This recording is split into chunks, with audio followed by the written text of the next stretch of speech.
I'll give you one guess what I'm doing.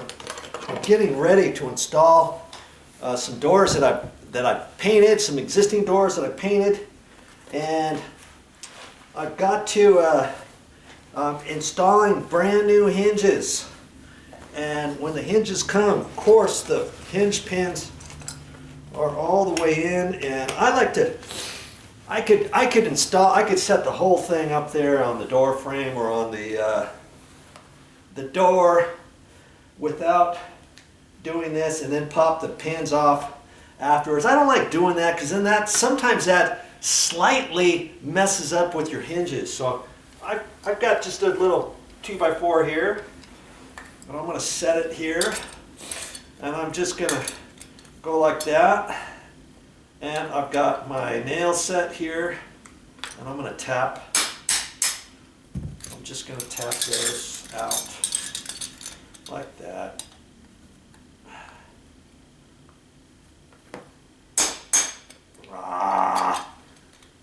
I got my glove on too, because sometimes, oh, look at that. Sometimes it pinches on my hand, so come on, yeah. Just hit it, just give it a little good whack. Good whack, make sure it's sticking off of there. See there? And that's what I'm gonna do.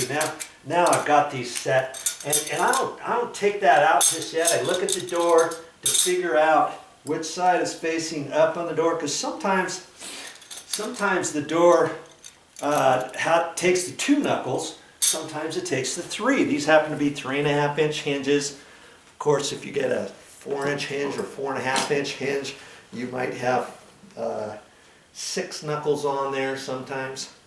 And okay, so I'm just gonna leave those off to the side, and I've already seen, I'm gonna end up doing this master bedroom next, and I had marked all the doors, and master is number 3, and I looked on top of the doors and I marked those, and it's the second one from the end again. I don't know why I never get lucky in having it just be this next door that's lined up here. You know, just be careful with your doors as you're working on them, to try not to get them marked up. Try not to get your grubby fingers on them. If your fingers start getting dirty, wash your fingers in between, because you don't want to leave your marks on here and stuff. I'm pretty sure this was door number 3. Yep. And I mark it on both ends before I take the door down. Usually I wipe this clean of all of the dust that's accumulated, because sometimes I've done it before where I've marked right over the dust on the doors, and that's fine, I'll figure it out. And son of a gun, when I wipe them all down and repaint the doors and restack them and stuff, sometimes I can't see the door numbers. And so this time I made sure I got all the dust out off of them before I marked them, and I marked them on both ends in case one number got messed up. And see, on the 6 and the 9, lots of times I'll put a line underneath the 6 and a line underneath the 9, so I know if it's a 6 or a 9. You know what I mean? Okay, so I'm just going to set it here, lean it up against the wall at an angle like this. There's my little helper for this next segment. Okay, and then I'll get set up. I'll get you set over here, and I'll just grab this. I'll take my glove off. I don't need my glove now for the hinge. So see, now I've got this, and I can look at this. Oh, I gotta pay attention. I gotta pay attention too, because see, this is the top of the door this time, not the bottom. If I wasn't paying attention, I could put these on like that, thinking this is the top, and then find out later, oh shoot, these hinge pins need to go in the other way. And I like to, however they come from the store, the hinge pin is facing up, I like that. I like to just call that the top. Now on some doors, on some hinges, you'll have the name stamped on there. And I like to keep the name facing up, you know, depending on the hinge pins and that kind of thing. So I'm looking and I know that the long panel is the top of the door. Isn't that something? Oh yeah, okay, I got it right. I got it right. The numbers are over here. I just have to be careful with that. And so when I do that, I'm going to put this over there, pull that out, and see, I've got the twos, the two knuckles on there. And so I'll just take these other ones, and all I'm going to do is work on the twos. Now sometimes you might have hinge pins when you get them brand new. They might be greasy. If they are, don't throw them on the carpet like I just did. Okay? You don't want to do that. But those look fairly clean, and all of these holes are exactly in the middle, so it doesn't matter which screw I put in first. Sometimes, believe it or not, it matters, because the last thing you want is for a gap between the edge of your hinge and the dadoed area out of the remaining door. Okay, this screw looks like it's close there. If I would have put that one in first, it would have sucked this over. Now it won't, because I've got the other two in, and the head will just drag right over into place without moving the hinge. Okay? It's really simple. Come on. You don't have to pay a door guy, a handy person, the contractor, to rehang your doors. Okay? Or your painter, or whatever. If you've just painted your doors, this is what you're going to go through to rehang them, whether these are your new hinges or your old hinges. And a lot of times, even if you like the color of hinge that you had from before and they were pretty good, they might be full of paint, they might be rusty. It might be a good idea to decide, okay, do I want to put new hinges on at this point, or do I want to use the old ones? If you have old paint on your old hinges, did you know you can get that off? I've seen it on a YouTube video. I don't know why I was watching it, but they heat it. What did they do? They put them in a pot of water, and they boiled the water, and that softened the paint. That softened the paint enough for them to then scrape it off. Oh, I know what it was. It was an HGTV show where they were working on remodeling a house, and they were trying to save all the real old funky hinges and hasps and clasps of windows and stuff. And they got it all off that way. So you can do that on your hinges too. Okay? Okay, so that's all. That's as easy as it gets for rehanging this, putting the hinges on. Okay, I'm going to get you set up over here. I don't even know if I'm going to shut the camera off. I don't want you to think there's any funny monkey business going on. Get you set up right over here, Shy. Right here, and see if there's a little bit of light there. Sorry about that. It's just we've got a skylight out there, and it's during the day and stuff. Let me get my hinges.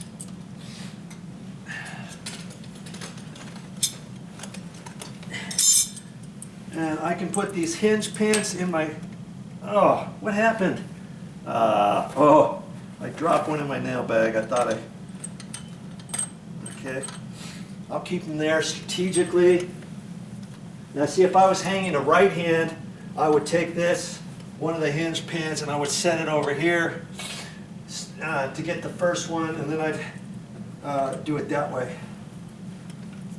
Okay. especially if you're using old stuff and if they're greasy and all that kind of stuff. You want to make sure you don't put them on your carpet or anything like that. Okay? Come on.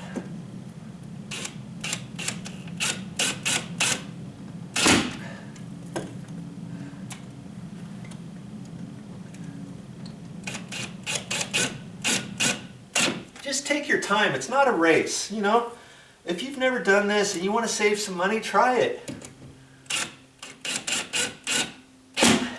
I'm not making it look any easier or more difficult than it should be, okay?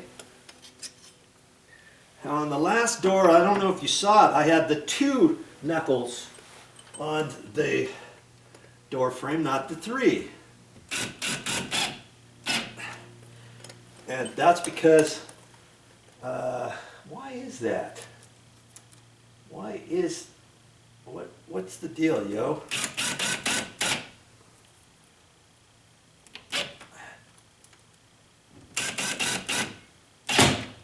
That's funny. This one's a left hand. This one, the hinges are on the left. That last door, the hinges were on the left. But somehow, out of the package, the handle, the pins were facing the other direction, and I've got the. Did I have 2s? I had 3s. I think I had 3s on the door. I can't remember now. Boy, my mind's failing me. You know, that's what happens when you get old. That's what happens. You get these senior moments. Have you ever had those? I get them every once in a while. Oh, yeah. It's just the way it is. One of these days,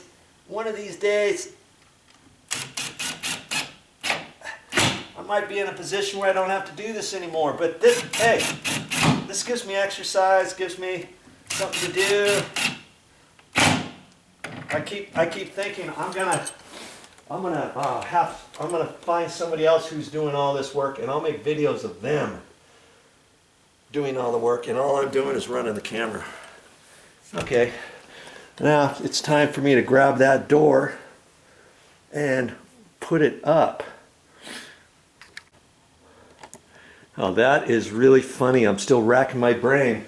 Why the other door is the same swing, why I put the 2-prong knuckles on the door frame rather than the 3s. I think it's just the way it came out of the package. I'm not quite sure how that happened. But it works, you know.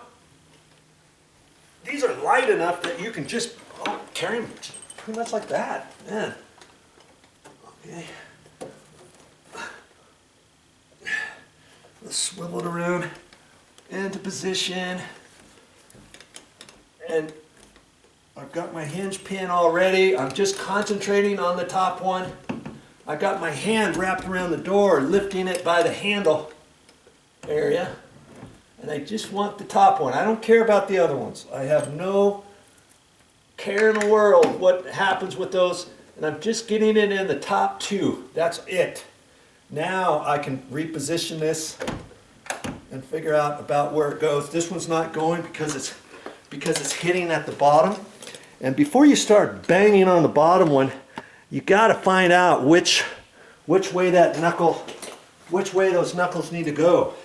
Does the one on the door need to go slightly up, or does the one on the door frame need to come slightly down? So I'm going to look at that and make the determination. Sometimes it's kind of difficult to see. And it looks like I just have to slightly tap it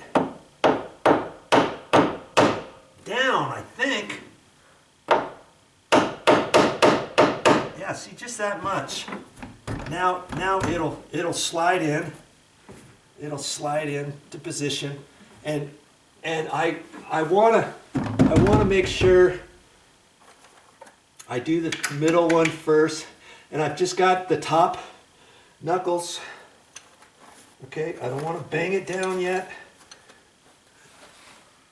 Now I can do that. That one went right down in there, and now I know it's all lined up.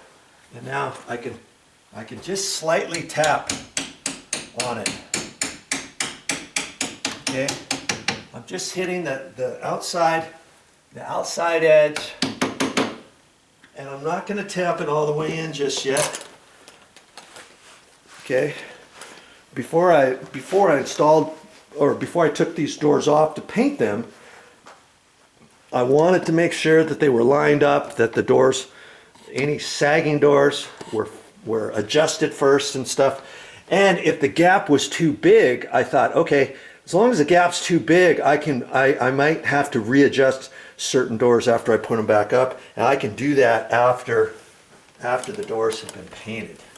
Okay. Well, I'm looking at that, and that actually looks pretty good.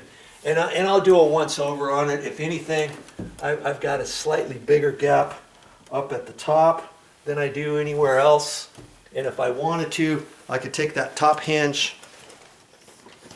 I could take the top hinge. I could unscrew this, and then I can pre-drill a hole right there in the wood behind this. Unscrew this, flop it over, pre-drill a little hole there, pre-drill a hole right in about there, you know. Put 2 screws in, my sheetrock 1.25" screws, and screw those in, let the head stick out just barely from the wood, and then I put that back in. Can you see that acts as a shim? And that would take this from nothing and would let this side stick out ever so little. Okay, and then I would screw this hinge back in, and there's my shims, those screws. And then as I close the door, see, that would cock this out at a slight angle, which then would mean this door would be pushed over at the top, and it would make this gap just a hair smaller, you know, if I wanted to do that. And I think I might see how the gap is there. That's a pretty good gap. And you know, the door would still close at this point, and it would still latch, and it would be fine. I'd take a look at this, see my gap here. See, that gap's about the same. So if I put those screws in there, that's actually going to be slightly bigger. And then when I look up at the top, if this moves over, it's going to lower this down, this edge down, this edge over. Do you see? And it could, and that would be fine. So if that's something you want to do, see, I can do that adjustment now after the painting has been done. Do you see what I'm saying? And I could do that, or I could leave it. You choose. Okay. Well, there you go. Another door hung, ready for the doorknobs and ready for a slight adjustment if you choose. Now here's one more thing to consider. If you didn't see the last video I did, I just hung another door just like this in the guest room down there. I haven't put the doorknob on yet. I'll make a video of when I put the doorknob on. Okay, but you see how the door is just slightly rubbing on the carpet. I'm calling that good. I'm not going to mess with it. Okay. But if that was any harder than that, and if it was making a big old trail here, I'd have to make a decision about undercutting the door. And then you got to take the door down, take it outside, mark the bottom of the door, mark it, score it with a sheetrock knife, put some masking tape on the edge so that your saw table fence is not going to rub on the pre-finished, nicely painted door. And then you cut that off, bring it back in here, rasp off the edge all the way around, bring it back in here, and install it. You know, that's a video series in itself, how to undercut doors. You know, but this is just not enough for me to really be too concerned about. I don't think Momi's gonna care too much about that. But if it was making a big old mark all the time, then it might be something, yeah, I probably should shave it off. And so I'd probably shave that off. I could shave it off 1/4 inch, or you can leave a gap. Lots of times you look at your door between the bottom the bottom of your door and your carpet. Sometimes you may have a gap 1/2 inch, 3/4, even more than that sometimes.